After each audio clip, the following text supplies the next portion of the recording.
O próprio Jesus e o apóstolo Paulo, eles apresentaram para nós indicações a respeito da vida de Cristo. E aí vocês vão dizer: pastor, eu já ouvi várias pregações e aulas sobre esse assunto. Eu já vi falar de guerra, fome, epidemia, terremoto, rumor de guerra. Vai ter uma série de coisas que anunciam a vinda de Cristo, e eu já sei de todas elas. Existe, irmãos, uma pobreza no ensino desse assunto. E eu quero mostrar para vocês que Jesus Cristo, na sua mensagem apocalíptica ou escatológica, que está no Evangelho de Mateus, capítulo 24, 25, Marcos capítulo 13, Lucas capítulo 21, é o texto que fala do fim nos Evangelhos. Esses textos, eles falam de algo a mais no ensino escatológico de Cristo. Por isso que eu trouxe o quadro, porque eu quero mostrar para vocês que existe no ensino escatológico uma ênfase em Jerusalém. Existe uma ênfase em Jerusalém e existe uma ênfase no fim. Quero, irmãos, que vocês fiquem com essas duas ideias em mente. O sermão de Jesus Cristo a respeito do fim não fala essencialmente só do fim. Jesus, na verdade, deu mais ênfase à situação de Jerusalém naquele sermão do que propriamente nesse assunto. Vamos abrir nossa Bíblia, irmãos, para entender isso? Vamos abrir lá primeiro em Marcos capítulo 13. Vou deixar Mateus por último, tá? Vamos para Marcos capítulo 13. E em Marcos 13, nós vamos começar no versículo 1 mesmo. Marcos capítulo 13, nós vamos observar a partir do versículo 1. Eu mesmo vou lendo, irmãos, hoje, porque quero ir lendo, parando um pouquinho para dar ênfase em alguns versículos, tá? Marcos 13. Faço um pedido para vocês, irmãos. É o pedido de um professor de teologia. Sempre que você lê a Bíblia, tire seus óculos, não os óculos, né? Tire os seus conceitos, tá bom? Leia a Bíblia, sem preconceitos, sem fórmulas. A gente, quando estuda na igreja, normalmente alguém faz assim com a gente, faz um risco, fala: aqui vai acontecer isso, aqui vai acontecer aquilo, aqui vai acontecer isso aqui no céu, aqui vai acontecer na terra, e tal, aí dá um monte de cronograma. Aí toda vez que eu leio a Bíblia à luz disso aqui. Aí sabe o que acontece? Toda vez que eu leio a Bíblia, eu falo: nossa, toda vez a Bíblia ensina isso. Parou? Parece que a Bíblia só fala desse assunto. Irmãos, eu acredito que o melhor ensino bíblico é aquele onde eu esqueço que sou batista livre, que sou arminiano, que sou tradicional, é aquele estudo isento de conceitos e preconceitos.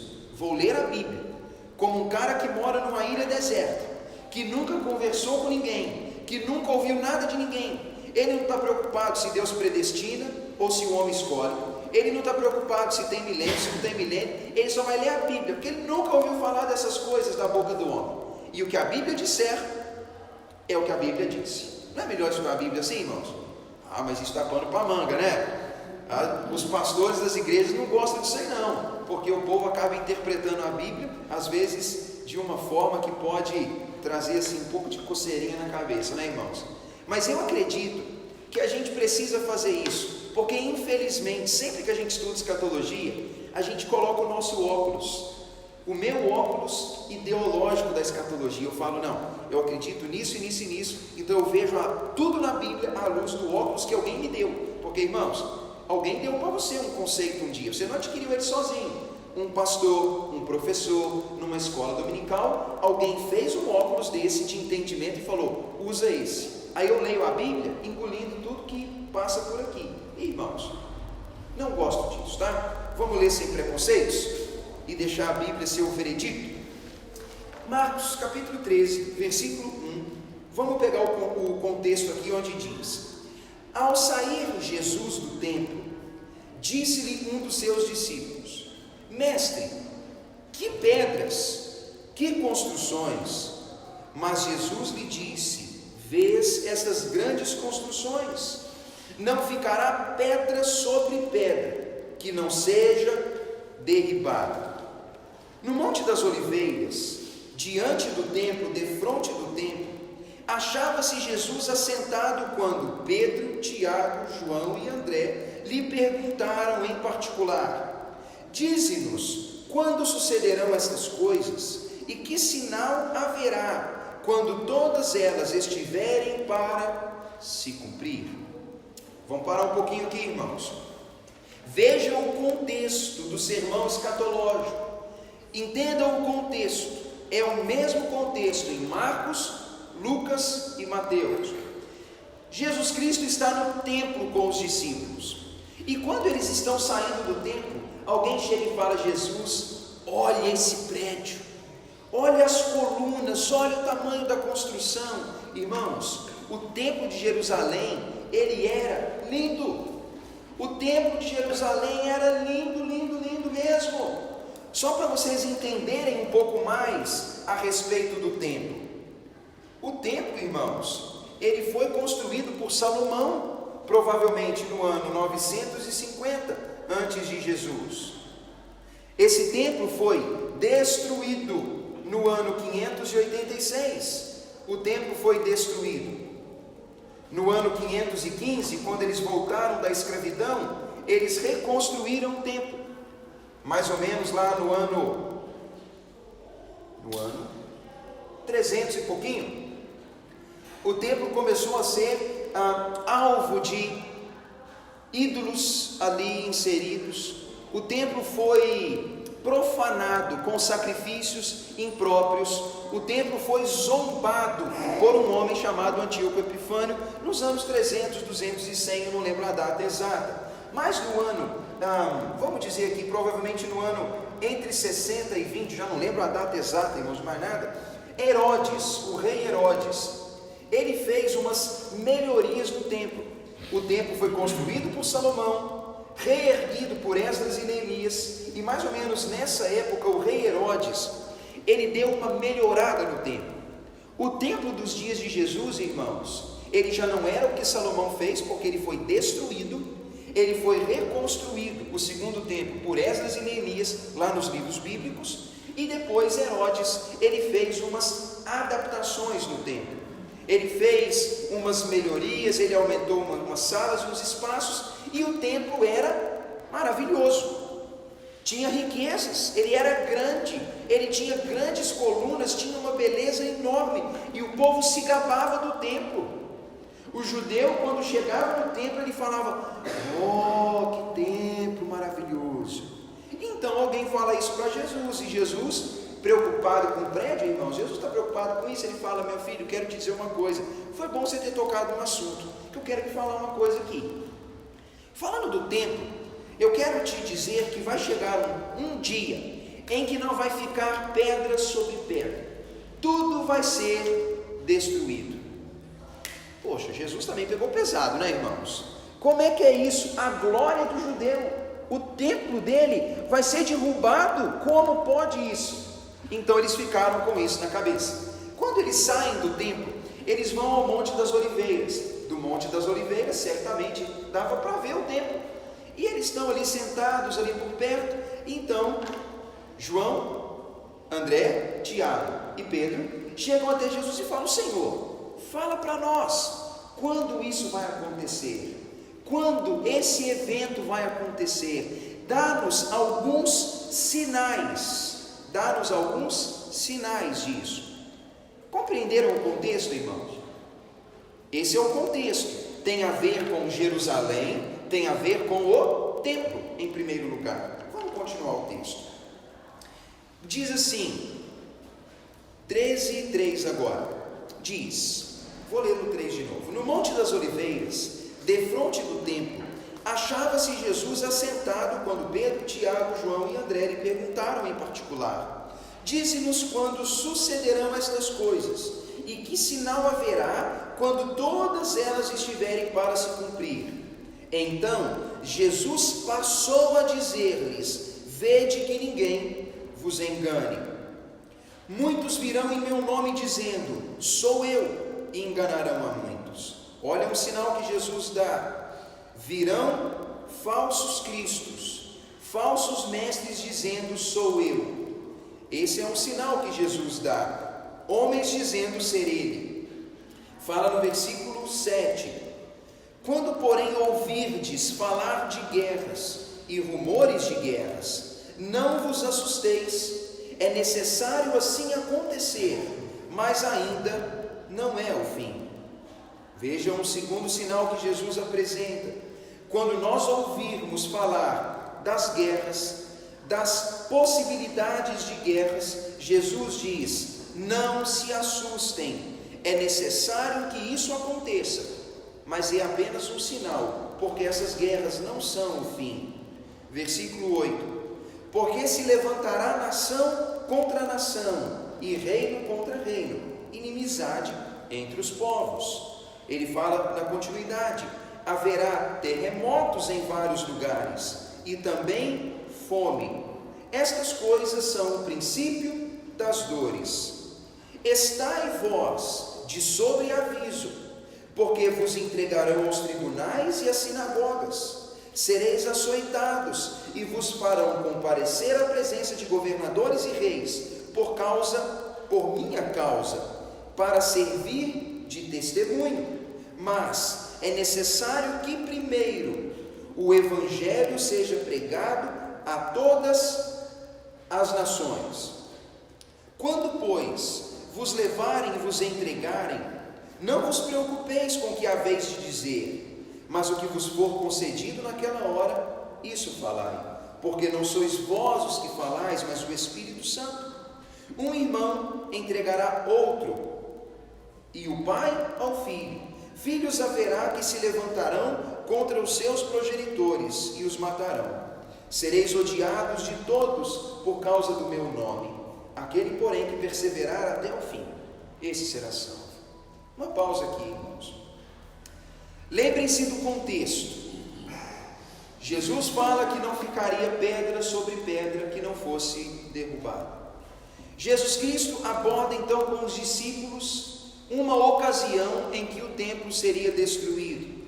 As pessoas perguntam: quando será isso? Jesus então dá sinais. Observaram, irmãos, os sinais que Jesus apresenta? Ele fala que haveriam falsos cristos enganadores, ele fala de guerras, rumores de guerras, ele fala de inimizade entre os povos, terremotos e fome, ele fala de perseguição, ele fala da pregação do evangelho aos povos todos, ele fala que o Espírito Santo ajudaria os cristãos a dar o seu testemunho, ele fala que as famílias ruiriam por causa do nome de Cristo, ele fala que os discípulos seriam odiados, ele dá esses sinais que exigiriam perseverança. Tudo que Jesus falou, irmãos, tem a ver com uma pergunta. E qual foi a pergunta? Qual é o sinal de que o templo vai ser destruído? Qual é o sinal dessa ruína do templo e de Jerusalém? Jesus então deu algumas características. Os sinais aqui que Jesus apresenta são muito claros, não são, irmãos? Não cabe explanação quando fala de guerra, engano, fome, tudo isso é claro para nós. São indicações que Jesus Cristo deu. Nós vamos dar continuidade. Diz o versículo 14: quando, pois, virdes o abominável da desolação, situado onde não deveria estar, quem lê entenda, então os que estiverem na Judéia fujam para os montes. Olha que Jesus fala uma coisa legal. Uma coisa abominável vai estar em um lugar onde não deve estar. E ele diz: quando isso acontecer, vocês fujam. Quem estiver em Jerusalém, na Judéia, corre, sai da cidade, vai para as montanhas, foge da cidade. Diz no versículo 15: quem estiver em cima do eirado ou no teto da casa, não desçam, nem entrem para tirar da sua casa coisa alguma. Ou seja, o evento é catastrófico, larga tudo, esquece tudo, foge. O que estiver no campo, não volte atrás para buscar a sua capa. Ai das que estiverem grávidas e das que amamentarem naqueles dias. Orai para que isso não suceda no inverno, porque aqueles dias serão de tamanha tribulação, como nunca houve desde o princípio do mundo que Deus criou, até agora, e nunca jamais haverá. Não tivesse o Senhor abreviado aqueles dias, e ninguém se salvaria, mas por causa dos eleitos que Ele escolheu, abreviou tais dias. Então, se alguém vos disser, eis aqui o Cristo, ou ei-lo ali, não acrediteis, pois surgirão falsos cristos e falsos profetas, operando sinais e prodígios, para enganar, se possível, os próprios eleitos. Estai vós de sobreaviso, tudo vos tenho dito. Vamos tomar um tempinho aqui, irmãos, e vamos observar o que Jesus falou, sem conceitos, sem preconceitos. Jesus nos mostra no versículo 14, que uma abominação, uma profanação, um sacrilégio estaria em dado momento no lugar impróprio. O que vem a ser isso, irmãos? É uma pergunta curiosa. Ele fala no versículo 15 e 16 que as pessoas deveriam nessa ocasião fugir sem voltar atrás para resgatar aquilo que eles possuem. Jesus disse: quando a profanação estiver no lugar impróprio, fujam, não voltem para casa, dias maus chegaram, corram o mais rápido possível. Ele fala no versículo 17 que grávidas e mães de bebês pequenos sofreriam muito, grávidas passariam aperto, mães com crianças de colo passariam aperto. Jesus Cristo fala no versículo 18 que a expectativa, a torcida para que esses eventos não se sucedessem no inverno. Jesus fala: tomara que essa ocasião não aconteça no tempo frio, porque vai ser mais difícil ainda. Ele vai dizer então na continuidade, ele vai falar no versículo 19: naqueles dias, esses dias serão de tanta tribulação que as pessoas não são capazes de imaginar. A angústia, a tribulação e a dor vão ser tão grandes e intensas que vocês não podem imaginar por si mesmos. Ele fala no versículo 20 que esse tempo, pela misericórdia de Deus, seria abreviado, porque se esse tempo não fosse abreviado, ninguém seria capaz de suportar. Do versículo 21 ao 23, Jesus fala: nesse período, falsos cristos virão, falsos profetas virão, tentando enganar vocês. Cuidado com eles, porque são falsos. Irmãos, olha que sermão curioso. Esse sermão de Jesus é curioso. E quando eu leio esse sermão, sempre me dá aquela sensação assim: nossa, esse Jesus é muito fera. Ele fala os negócios de um jeito que você fica assim, admirado com a maneira como ele fala. Um dedo apontado abriu caminho para um discurso curiosíssimo. O dedo disse: que construções, que colunas. Jesus então fala: pedra não vai ficar sobre pedra, porque tudo cairá. Vem então a pergunta: fala, quando isso vai acontecer?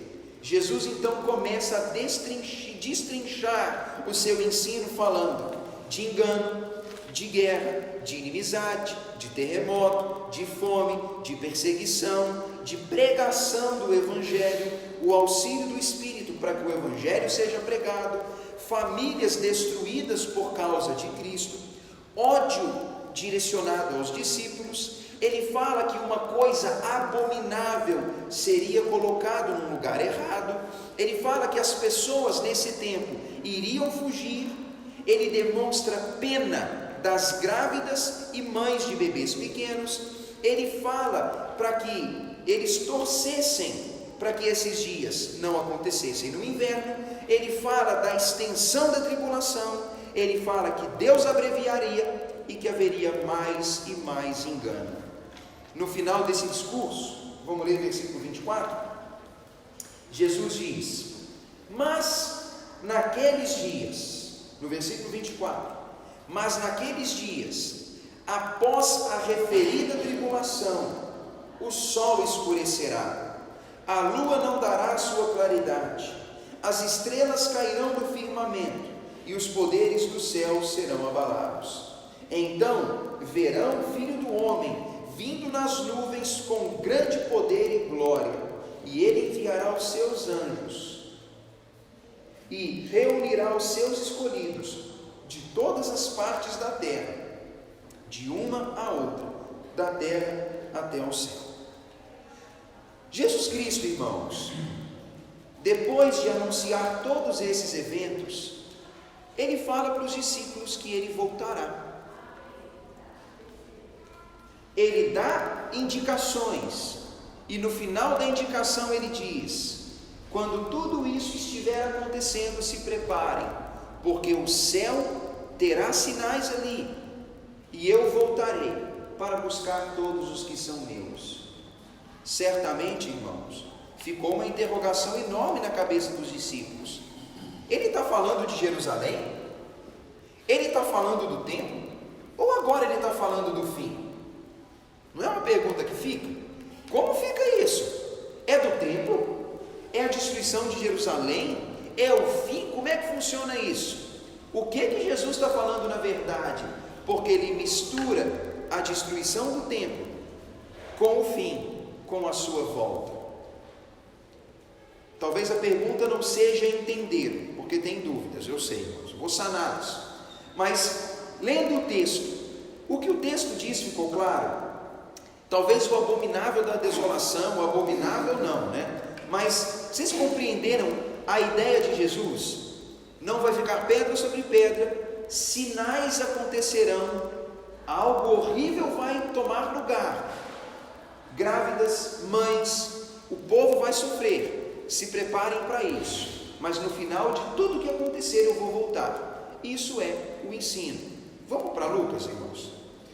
Deixa a gente extrair tudo que os evangelistas falam. Estamos apenas tirando do texto o que o texto diz, tá bom? Só tirando do texto. Lucas 21, nós vamos ler a partir do versículo 1. Lucas capítulo 21, versículo 1 em diante.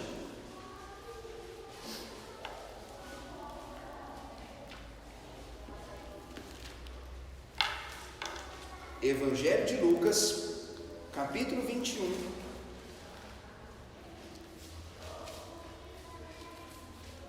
vamos observar, vamos pular, irmãos, os 4 primeiros versículos, porque é um evento que acontece no tempo, mas vamos para os 5 apenas, tá? Lucas 21, 5. Vamos ver o relato de Lucas. Um detalhe, irmãos, antes de lermos, só uma observação. Nós estamos observando o relato dos evangelistas. Nós lemos o que Marcos escreveu. Pense nisso. Jesus Cristo veio, ele viveu, ele morreu, ele contou ensinos e histórias. Anos depois, Deus tocou o coração de homens que decidiram escrever os relatos da vida e dos ensinos de Jesus. Nós lemos aquilo que Marcos escreveu, ou seja, a perspectiva de Marcos. Eu lembro vocês, Marcos não foi um dos 12 apóstolos. Provavelmente Marcos não viu Jesus com os olhos. Marcos foi discípulo de Paulo e de Pedro. Então, o que ele sabia de Jesus é o que foi contado a ele e o que lhe foi revelado por Deus, inspirado pelo Espírito. Marcos não foi testemunha ocular de Jesus, não foi. Então, ele ouviu e recebeu de Deus a instrução, escreveu o Evangelho. Nós lemos o que Marcos disse. Agora eu quero ler com vocês o que Lucas disse. Lembrando também, Lucas não foi também um dos 12 apóstolos. Lucas não foi testemunha ocular. Lucas foi discípulo dos apóstolos. Ele ouviu a respeito de Cristo por meio deles. E Lucas então escreveu o seu livro. Só para que a gente possa ouvir a história de outras perspectivas. Lucas 21, 5, a palavra diz: falavam alguns a respeito do templo, olha a palavra, falavam a respeito do templo, como estava ornado de belas pedras e dádivas. Então disse Jesus: vedes estas coisas? Dias virão em que não ficará pedra sobre pedra que não seja derribada.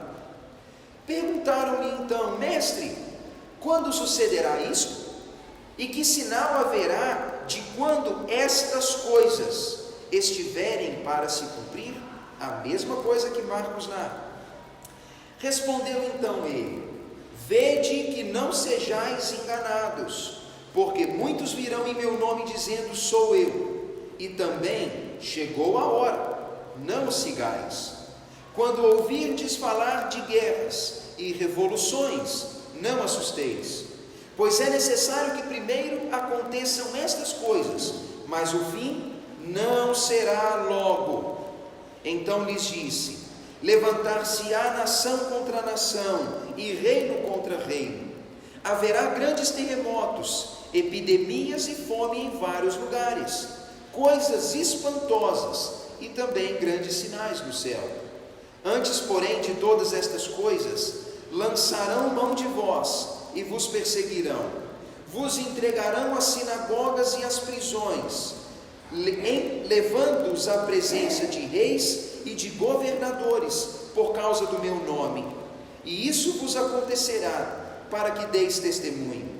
Assentai, pois, em vosso coração de não vos preocupardes com o que haveis de responder, porque eu vos darei boca e sabedoria, a qual não poderão resistir, nem contradizer todos quantos se opuserem a vós. E sereis entregues até por vossos pais, irmãos, parentes e amigos, e matarão alguns dentre vós. De todos sereis odiados por causa do meu nome. Contudo, não se perderá um só fio de cabelo da vossa cabeça. É na perseverança que ganhareis a vossa alma. Quando, porém, virdes Jerusalém sitiada de exércitos, sabei que está próximo a sua devastação.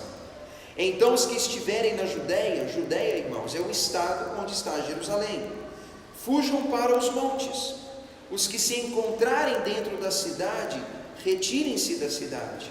Os que estiverem nos campos, não entrem na cidade, porque esses dias são dias de vingança, para se cumprir tudo o que está escrito. Ai das que estiverem grávidas e das que amamentarem naqueles dias, porque haverá grande aflição na terra e ira contra este povo.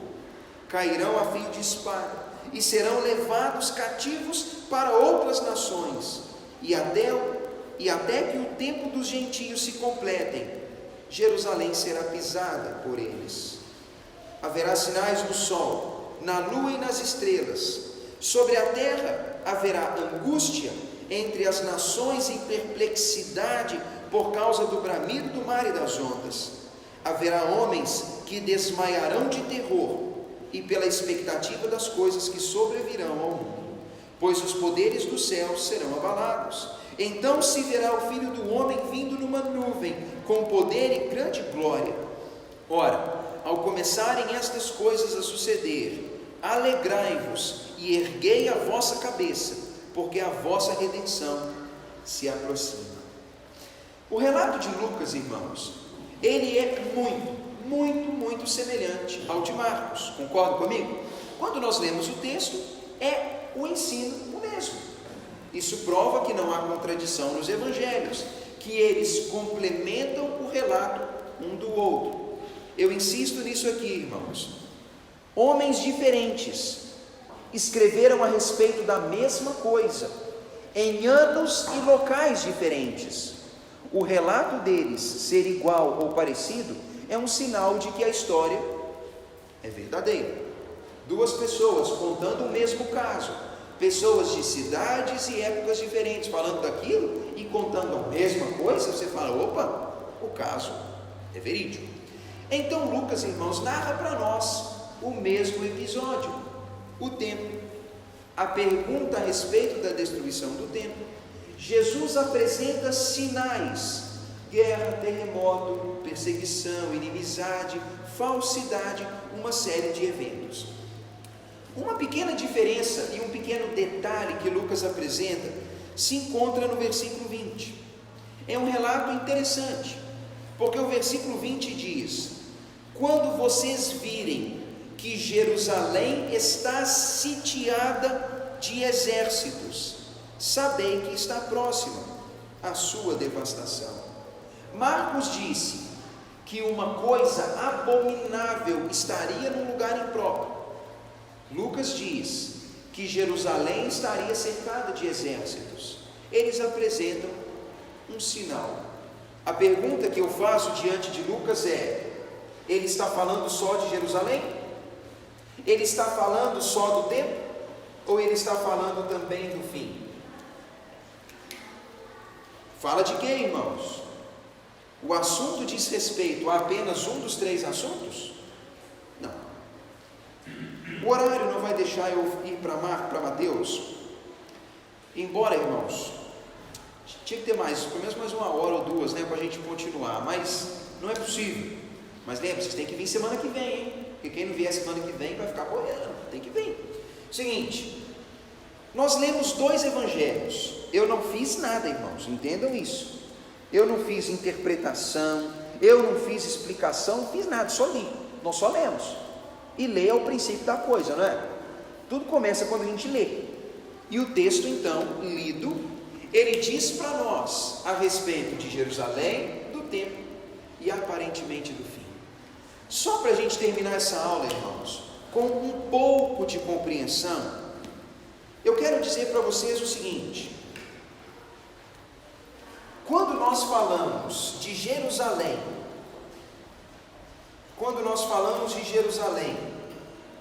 não tem como deixar de pensar no templo. Templo e Jerusalém são praticamente a mesma coisa. A glória de Jerusalém era o templo. Quando nós pensamos em Jerusalém e no templo, nós observamos, irmãos, que Jesus faz uma profecia a respeito de um evento que começaria no ano 66 até o ano 70. Lembre-se disso.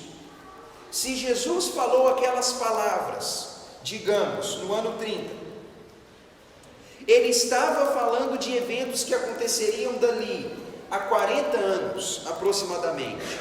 No ano 30, imaginem hoje, irmãos, nós somos aqui, Jesus está entre nós, e Jesus fala: se preparem, porque Jerusalém será sitiada, uma abominação será colocada num lugar, haverá perseguição, quem estiver em Jerusalém, fuja para as montanhas, fuja para os montes, saia de Jerusalém e fujam para cá,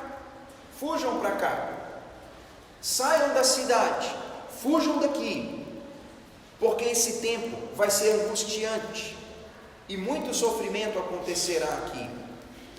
Um evento interessante, irmãos, para vocês se lembrarem: do ano 66 ao ano 70, houve forte guerra entre o povo de Jerusalém e os romanos. Uma guerra horrível, chamadas de guerras judaicas. Foi um período catastrófico, um período onde mais de 1 milhão de pessoas em Jerusalém morreu. 1 milhão de pessoas foram mortas. Milhares e milhares foram levadas escravas. As pessoas estavam morrendo de fome. Uma calamidade, irmãos. Tudo isso aconteceu nesse período. E o que aconteceu no ano 70? Depois do povo de Jerusalém ser morto de fome, de doença, de praga, na guerra, no ano 70, um general romano chamado Tito, ele destrói o templo. A destruição do templo de Jerusalém, irmãos, que aconteceu no ano 70, é um fato histórico. Vocês podem pesquisar lá no Google depois. O templo, irmãos, não foi destruído do tipo, quebraram as janelas, quebraram as portas, não. O templo foi destruído ao ponto de que voltou a ser terra. As paredes, as colunas, as pedras, tudo foi destruído completamente. Não ficou pedra em cima de pedra. Tudo isso aconteceu nesses anos 66 a 70. Esse é um período, irmãos, onde se cumpre parte das profecias de Jesus. Mas eu quero dizer para vocês uma coisa, gravem isso. A ruína de Jerusalém e do templo anuncia uma calamidade que acontecerá ao mundo todo no fim. Eu entendo que o ensino de Cristo, ele tem um foco aqui, primeiramente. Mas o que acontece em Jerusalém e no templo parecem pré-anunciar, indicar, apontar para algo que vai acontecer no mundo todo no decorrer dos anos. Mas lembrem-se, irmãos, tudo começou com Jerusalém, tudo começou com o templo. O sermão de Jesus a respeito do fim não começou falando do fim. O discurso de Jesus a respeito do fim dos tempos começou falando de Jerusalém, do templo, apontando para o futuro, para o fim.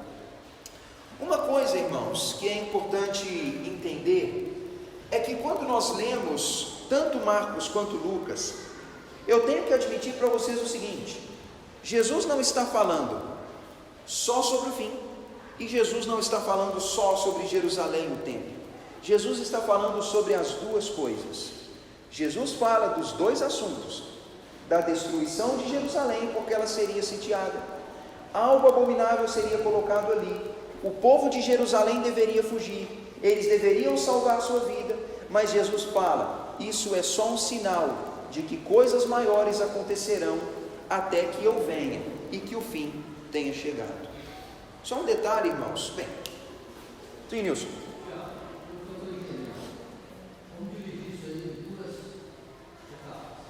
Sim. A primeira, Jerusalém e o templo. Já aconteceu.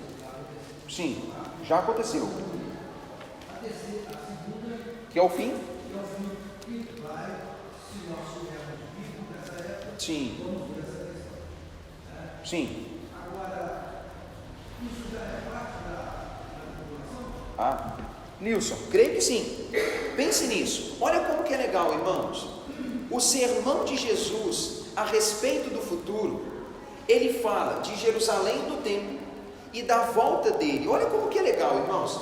Jesus vai dizer assim: pessoal, fique preparado. Jerusalém vai ser sitiada, o templo vai ser destruído, vai haver uma série de guerras, terremotos, epidemias, fome, calamidades, pessoas vão ser mortas por causa do meu nome, e então eu vou voltar. Tudo um pacote. Concorda, irmãos? É um pacote. É uma série de sinais. Jerusalém já foi invadido, o templo já foi invadido, cristãos já foram perseguidos, vários eventos já aconteceram.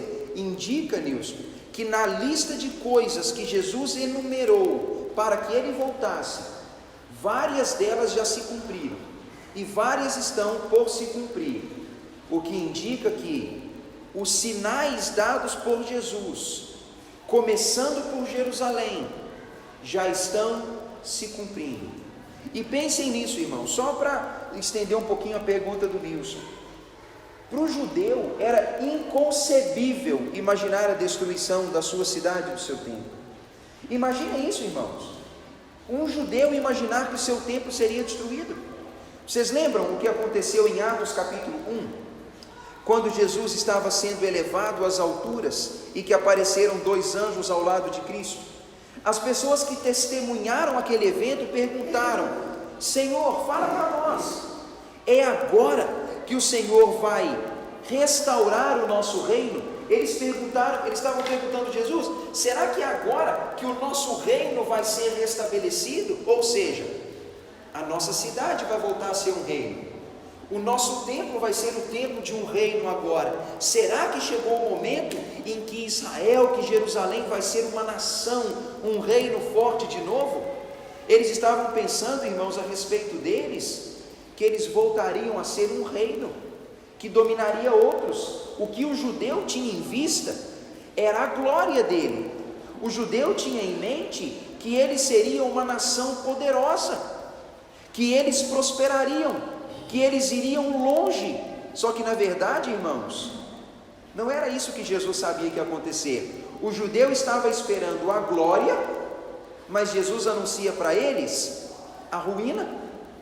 Eles perguntaram para Jesus no evento em que ele estava sendo elevado às alturas: é agora que o nosso reino vai ser estabelecido? E Jesus fala: não é da conta de vocês as datas. Aí logo depois, antes, na verdade, Jesus fala: vocês vão ser destruídos. Irmãos, quando os judeus viram a destruição de Jerusalém e do templo, sabe o que eles devem ter pensado? O fim chegou. O fim chegou mesmo. O nosso templo, o templo que Deus deu para nós, a cidade santa foi destruída. Eles certamente viram ali um sinal de que o fim tinha chegado. Eu quero mostrar para vocês, irmãos, que a ruína de Jerusalém é um indício de que o fim se aproxima rapidamente. Porque o que aconteceu com Jerusalém, com o templo, é um evento em uma lista que vem se cumprindo. É como se Jesus tivesse realmente feito isso, dado uma lista, e ele vai falando: se cumpriu, se cumpriu, se cumpriu, se cumpriu, falta pouca coisa, ou quase